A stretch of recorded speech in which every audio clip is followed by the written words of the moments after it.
Okay, so if none of that stuck from the previous video, don't panic. This video is a little bit more important. We're going to talk about the concept of the web. This is a course on web development, so I guess naturally it matters a bit more. But this is also the first of many opportunities we have to discuss and learn what the web is. Still just very high-level intro.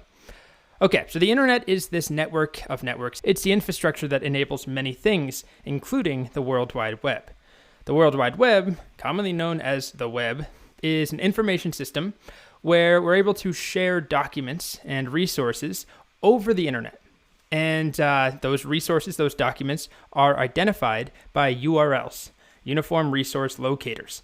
Basically, anytime you've gone to a URL or used a web browser to view some website, you are using the web. Right? If I go to Reddit or Wikipedia, if I click a link on any of these pages, that's all the web, anything in a web browser.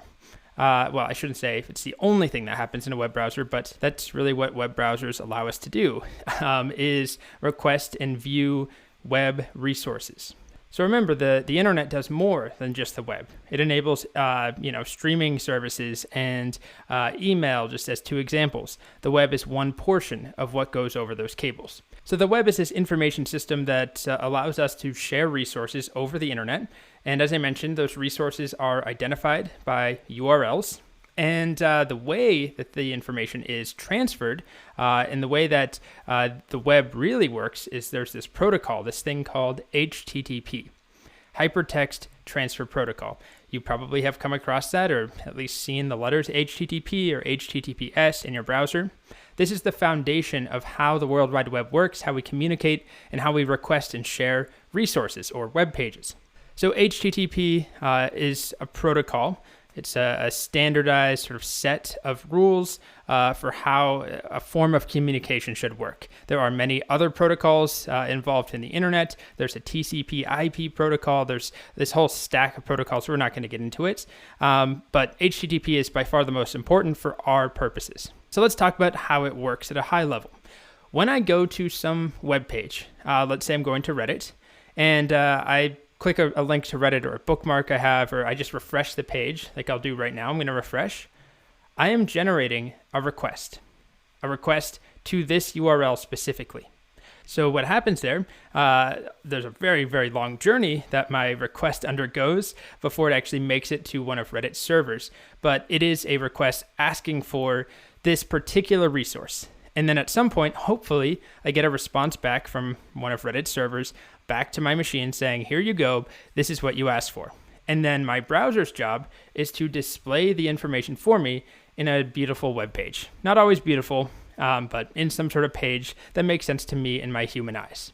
So it happens very, very quickly. But when I hit enter here, right, my request is going all the way to Reddit servers and then all the way back to me with the response. And then my browser makes sense of it, and then I make sense of it.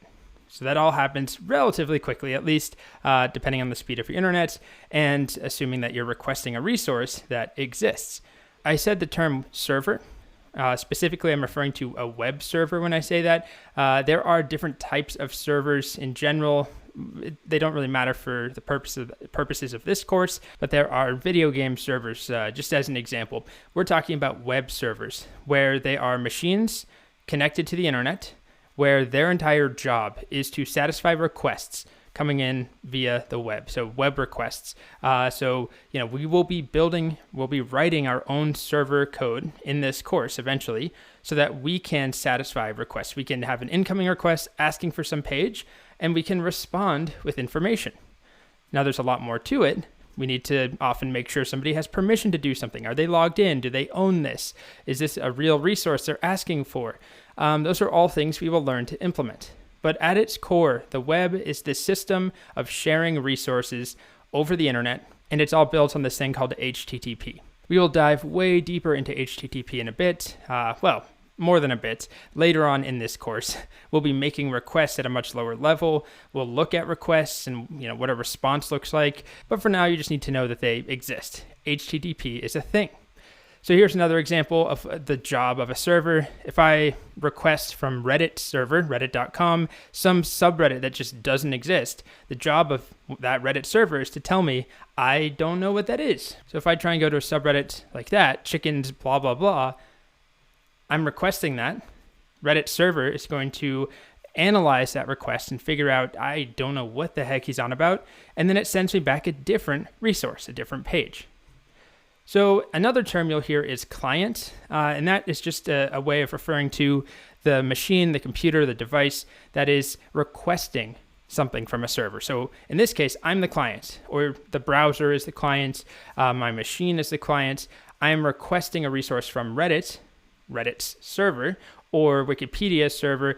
Basically, anything that's happening here in the browser is happening on the client side, which is like a very common term.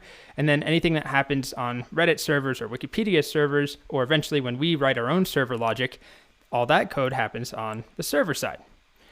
Okay, so that's just a very, very quick intro. In the next video, I'm going to dive a bit more into what actually comes back from one of these requests that I send. What does my browser receive and what does it do with it?